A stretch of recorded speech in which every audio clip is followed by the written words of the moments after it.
ವಿವಿಧ ಬೇಡಿಕೆಗಳ ಈಡೇರಿಕೆಗೆ ಆಗ್ರಹಿಸಿ ನಡೆಸ್ತಾ ಇರುವಂತಹ ರೈತರ ಪ್ರತಿಭಟನಾ ಸ್ಥಳಕ್ಕೆ ಬೆಳಗಾವಿ ಎಸ್ಪಿ ಭೀಮಾಶಂಕರ ಗುಳೇದ ಅವರು ಭೇಟಿ ಕೊಟ್ಟರು.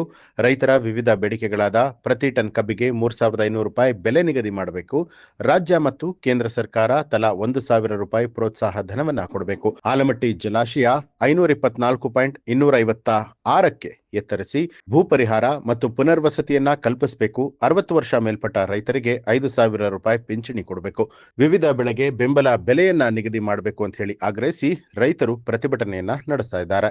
ಇನ್ನು ಸ್ಥಳಕ್ಕೆ ಆಗಮಿಸಿದಂತಹ ಎಸ್ಪಿ ಭೀಮಾಶಂಕರ ಗುಳೇದ ಅವರನ್ನ ರೈತರು ಹಸಿರು ಟವಲ್ ಹಾಕಿ ಸ್ವಾಗತ ಮಾಡಿದ್ರು. ನಂತರ ರೈತರನ್ನ ಉದ್ದೇಶಿಸಿ ಮಾತನಾಡಿದಂತಹ ಭೀಮಾಶಂಕರ ಗುಳೇದ ಅವರು, ಕಳೆದ ಬಾರಿ ಗುರ್ಲಾಪುರದಲ್ಲಿ ನಡೆದಾಗ ಶಾಂತಿಯುತವಾಗಿ ಪ್ರತಿಭಟನೆ ಮಾಡಿದ್ರಿ, ನಿಮ್ಮ ಸಹಕಾರ ಪೊಲೀಸ್ ಇಲಾಖೆಯ ಜೊತೆಗೆ ಇರಲಿ ಅಂತ ಹೇಳಿ ತಿಳಿಸಿದ್ರು. ಗುರ್ಲಾಪುರದಲ್ಲಿ ನಮ್ಮ ರೈತರು ಏನು ಶಾಂತಿಯುತವಾಗಿ ಪ್ರತಿಭಟನೆ ಮಾಡಿ ನಮ್ಮ ಜೊತೆ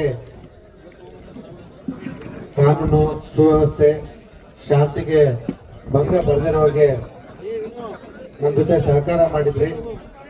ಅದೇ ರೀತಿಯಾಗಿ